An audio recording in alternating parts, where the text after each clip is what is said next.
Ang buhay ay weather lang daw at yan nga, dumating sa atin ang panahon ng bagyo.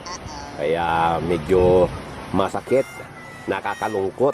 Pero ganun pa man, ikinakailangan natin mag-double time. Ayan, nagtrabaho po tayo ng gabi at kumita naman.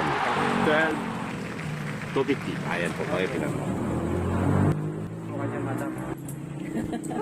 Jampilan mo. Dahil sa pagtsatsaga natin na magtrabaho ng gabi, nagbunga naman yan. Tumita po tayo at may pambili na po tayo ng yero. At pwede na natin bubungan yung kabilang side. So, ayun. Hay! Naalala ko tuloy yung isang kaibigan. Ang hirap talaga ng buhay na. Sabi niya sa akin, dalawang klase lang daw ang tao sa mundo. Isang manduloko at isang nagpapaloko. So, okay. That's life. Basta ako, in good faith, palagi ang pagtulong sa kanya.